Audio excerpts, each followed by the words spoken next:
สบายดีเด้อพี่น้องเด้อมื้อนี้แม่ครัวมาคั่นเส้นกระเปียกให้พี่ให้น้องอีกรอบหนึงเด้อพี่น้องเด้อแต่ถ้าพี่น้องท่านใดติดตามแม่ครัวเนาะก็จะเห็นแม่ครัวคั่นเส้นกระเปียก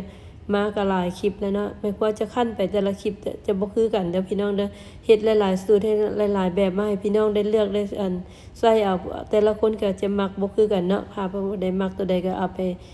นำใส่นะพี่น้องเนาะลองไปเฮ็ดกินเบิ่งเด้อพี่น้องเด้อสูตรนี้ก็เหนียวนุ่มดีพี่น้องแซ่บเอามาเบิ่งนำกันเลยนะว่าแม่ครัวเฮ็ดแนวใดขอบใจสำหรับแป้งที่จะใส่ในมื้อนี้นะใส่แป้งมันสับปะหลังหรือว่าแป้งสิงคโปร์เนาะ2 ถุงเด้อพี่น้องเด้อแล้วก็แป้งข้าวเจ้าถุงนึงแป้งข้าวเหนียวจะใส่3 บวงแกงเด้อพี่น้องเด้อแม่ครัวจะใส่แป้งสิงคโปร์ลงไปก่อนเด้อ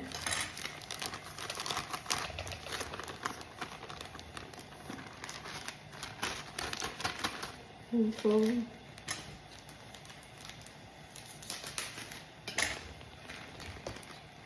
ถุงที่2เนาะ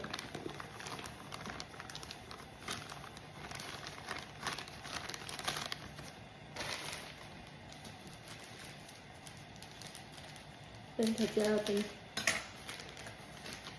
ป็นข้าวเจ้า1 ถุงเด้อพี่น้องเด้อ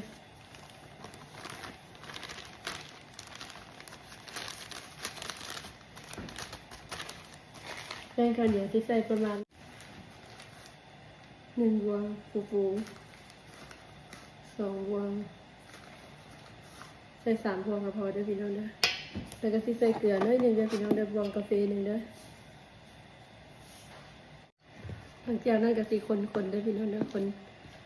แล้วก็สิลงไปคั่นอยู่หลุมนะอันนี้ข่อยคนแป้งให้พี่น้องเบิ่งข้าวเจ้าดอกมันสูงนะพี่น้องเอาคนกันนะคนให้มันเข้ากันกันอันนี้เอามาผสมน้ำกันเลยนะพี่น้องเนาะ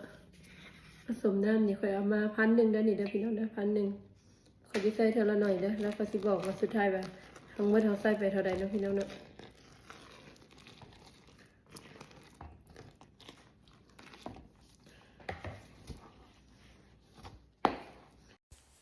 ต่อมาข่อยก็เอาน้ำมาอีกเนาะ750 ml พี่น้องข่อยจะใส่ทั้งหมด1,750 ml เด้อพี่น้องเด้อขั้นตอนนี้ให้พี่น้องค่อยๆคนแล้วก็ค่อยๆใส่น้ำไปเนาะพี่น้องเนาะแล้วก็บ่ให้เอามือคั่นเด้อพี่น้องยามอันนี้มันกำลังร้อนเนาะพี่น้องเนาะเอาจองเต๊กๆคนๆไปเนาะพี่น้องเนาะหลังจากนั้นก็ค่อยๆเอาจองเต๊กๆไปนี่แหละพี่น้องแบบนี้แหละให้มันเข้ากันกับน้ำกับแป้งเข้ากันนะพี่น้องหลังจากนั้นข้อยก็สิใส่ให้มันแล้วหมดเลยนะ1,750 ml นี่ครบเลยตามจำนวนนั่นเนาะแล้วก็จะคอยคนๆไปจนมันเย็นพุ่นเด้อเอาสากมาตำๆหน่อยนึงเนาะพี่น้องเนาะให้มันซอยเฮาเนาะยามนี้เฮามันร้อนนะเฮาคั่นบ่ไหวเนาะบ่มีจักตีแป้งอีกหลังจากมันเย็นโตแล้วเฮาก็เอามือเนาะมาได้คั่นเนาะเอา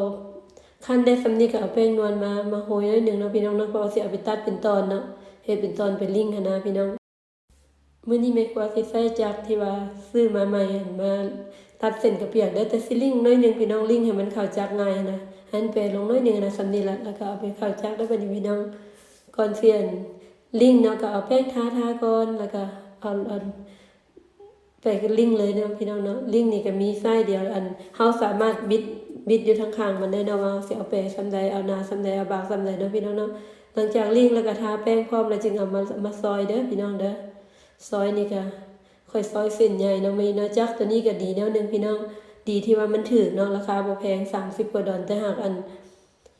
บ่ดีที่ว่ามันเป็นเส้นใหญ่โพดแล้วก็น้อยโพดเนาะมันมี2ไส้ที่ว่าเฮาตัดได้เนาะตัวนึงมันตัดเป็นเส้นใหญ่เป๊ะๆแบบพาสต้าตัวนึงแล้วมันเส้นมีแบบมีเหลืองเนาะ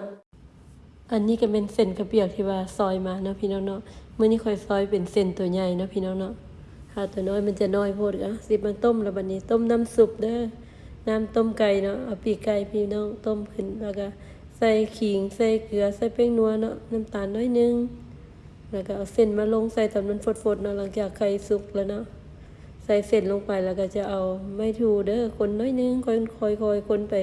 จนมันฟดขึ้นมานะพี่น้องเนาะคอยให้มันท่วมน้ำร้อนนะพี่น้องไว้ให้มันฟูอยู่ถึงเนาะหลังจากนั้นก็คนไปคนมาจนฟดขึ้นมาแล้วก็เป็นมอดเด้อพี่น้องเด้อต้มเส้นกระเปียกสูตรนี้ก็ง่ายกว่าน้อยนึงเนาะถ้าต้มกระเปียกเส้นแป้งกาบัวแดงนะอยากต้นน้อยนึงเด้อพี่น้องเด้อ กินสดๆหันแซ่บนัวดีอยู่แต่ใช้เวลาต้มเนาะบ่คือเส้นตัวสูตรนี้ต้มง่ายสบายไว้ดีเอาบัดนี้ก็พร้อมกินพร้อมเสิร์ฟแล้วพี่น้องเอ้ยขอบคุณขอบใจทุกๆกำลังใจเด้อฝากพี่น้องกดไลค์กดแชร์ให้แม่ครัวเด้อขอบใจหลายๆโชคดีมาทุกคนบ๊ายบายเจอกันใหม่คลิปหน้าเด้อพี่น้องเด้อ